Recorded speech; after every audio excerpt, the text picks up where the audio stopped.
menjelekkan ulama. Lalu dia terobsesi, "Oh, kok gitu ulama? Nggak tahu demikian ulama." Maka jangan sampai berpikir demikian. Tapi coba kembali recheck kembali data yang seakurat mana, apakah benar di media sosial. Dan ini kita masing-masing punya HP dengan ada media ya. Ya kadang-kadang kita dalam menyikapi media itu sering latah. Ya langsung menyikapi dengan dan sebagainya. Dan juga kadang-kadang kita hanya sebatas melihat bahwa sampai mana proses kehidupan kita. Kita melihat orang lain setingkat itu. Padahal dalam agama juga harus ada idola yang sebenar-benarnya idola. Ini bagaimana tuh Bu Akmal? Supaya kita kan jangan latah dalam menyikapi informasi dan juga melihat media sosial supaya kita menjadi orang yang benar-benar memfilter terhadap kehidupan supaya kita tidak terjerumus pada hal ya. Ini bagaimana? ya? Terima kasih banyak atas pertanyaannya. Sebenarnya tetap kita kembali ke asal, mana untuk mencari idola ataupun sosok yang sangat luar biasa, itu kita lihat bagaimana perjalanannya kehidupan Rasulullah SAW. Nah, sebenarnya Nabi ini walaupun hidupnya di zaman batu, tapi sebenarnya Nabi ini sudah canggih, lebih canggih daripada kita sebenarnya, Ustaz. Nah, di sinilah baru kita bisa melihat, jangan sampai kita mengambil hal-hal yang nampaknya di media itu, kita langsung menganut dan mengaplikasikannya di dalam keseharian kita. Misalnya, seseorang bernyanyi dengan gaya yang cukup luar biasanya, seolah-olah itu adalah patokan ataupun panutan bagi kita sebenarnya. Generasi Z dan generasi Alpha ini adalah sebenarnya tangan dari agama ataupun estafet daripada agama itu sendiri dan juga estafet daripada dunia ini sendiri. Di mana mereka gagal dalam memfilter ataupun mengasumsi media, maka mereka juga akan gagal untuk menjadi generasi yang gemilang. Siapakah orang ataupun sosok yang patut diteladani ataupun diambil sebagai motivatornya, itu siapa sebenarnya? Apakah para penyanyi ataupun para penampak-penampak uang itu yang menabur-naburkan uang yang menjelaskan bisnisnya ini dan bisnisnya itu?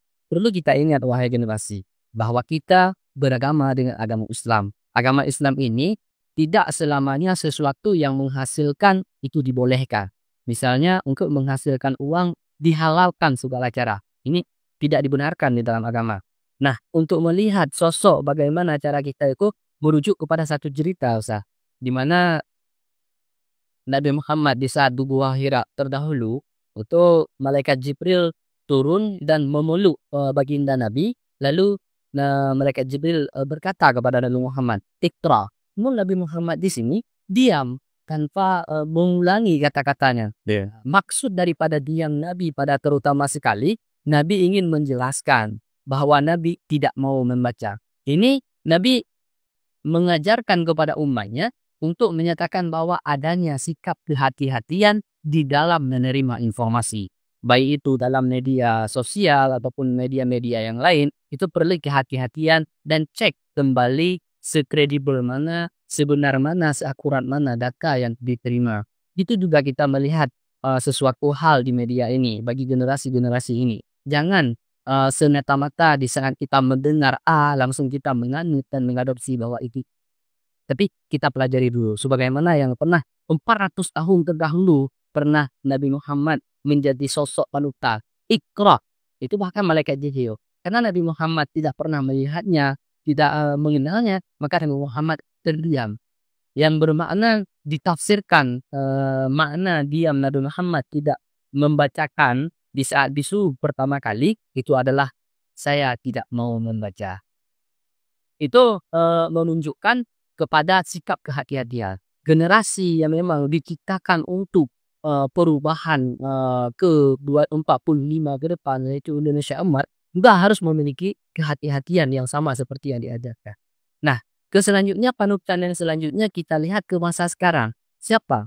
Yaitu orang-orang yang memang ikut andil di dalam menjalankan syariat dan juga mereka hadir di saat kita membutuhkan nasihat, kita membutuhkan kepada pendapat-pendapat beliau, itu yang kita ambil panutan kita. Jangan karena dia memiliki uang yang banyak, maka kita langsung mengambil bahwa itu adalah panutannya. Mungkin itu sebatas settingan buat konten orang-orang lain tuh. Tapi karena kita memang latah grup kok beranyo. Nah, jadi karena memang latah seperti Ustaz katakan tadi, kita langsung mengadopsi menganggap bahwa ini benar, ternyata kita sedang ditipu. Ya. Dan ke selanjutnya Iqra yang kedua, lalu malaikat Jibril mengatakan kepada Nabi Muhammad, "Iqra." Nah, Iqra. Itu Nabi Muhammad juga diam.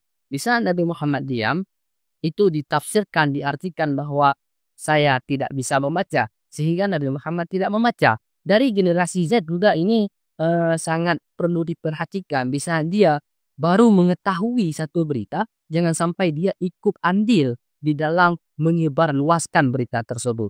Karena dia tidak tahu secara spesifiknya bagaimana berita tersebut. Misalkan ada satu kelompok ingin menjelek-jelekkan ulama, lalu dia terobsesi, oh kok gitu ulama, nggak tahu demikian ulama.